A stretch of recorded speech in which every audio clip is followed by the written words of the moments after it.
নমস্কার বন্ধুরা, আমি চন্দ্রা। আপনারা দেখছেন চন্দ্রাস কিচেন। বন্ধুরা, আমার কিচেনে আজকে রয়েছে চিংড়ি মাছ ভাপা। তাহলে চলুন বন্ধুরা দেখে নিই চিংড়ি মাছ ভাপা করতে আমাদের কি কি উপকরণ লাগে। বন্ধুরা, এখানে আমি কাঁচা লঙ্কা 3টে নিয়েছি, আর নিয়েছি পোস্ত, একটু নারকেল বাটা আর সর্ষে দিয়ে একসাথে পেস্ট করে নিয়েছি। আর নিয়েছি আমি এখানে চিংড়ি মাছ,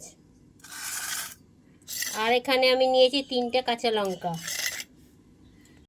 এখানে নিয়েছি হলুদ আর নুন। বন্ধুরা, আমরা টিফিন কৌটোটার মধ্যে চিংড়ি মাছগুলো নিয়ে নিলাম। এরপর নেব পোস্ত, লঙ্কা, নারকেল আর সর্ষে বাটার পেস্টটা মিশিয়ে নেব।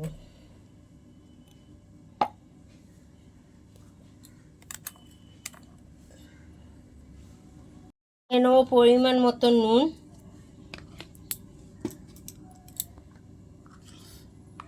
আর নেব সামান্য একটু হলুদ গুঁড়ো।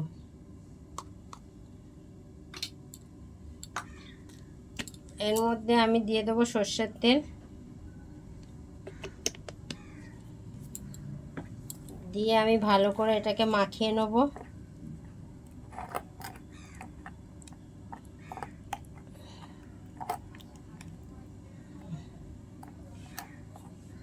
নিয়ে আমি ওপরে 3টে কাঁচা লঙ্কা দিয়ে দেবো।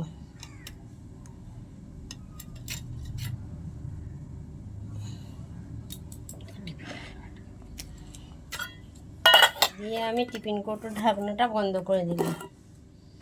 আমরা এটা প্রেসার কুকারে ভাপাটা করব, তার জন্য প্রেসার কুকারে আমি হাফ মগ জল দিয়ে নিয়েছি। এরপর আমি টিফিন কৌটোটা বসিয়ে দেবো, দিয়ে ঢাকনাটা দিয়ে দেবো।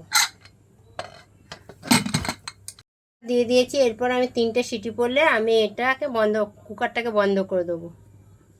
বন্ধুরা, দেখতে পেলেন আজকে আমার চিংড়ি মাছ ভাপা। আশা করি আপনাদের ভালো লাগবে। আপনারা একবার করে খেয়ে দেখতে পারেন। ভালো লাগলে লাইক করুন, কমেন্ট করুন এবং বেল আইকনটি প্রেস করুন। ধন্যবাদ।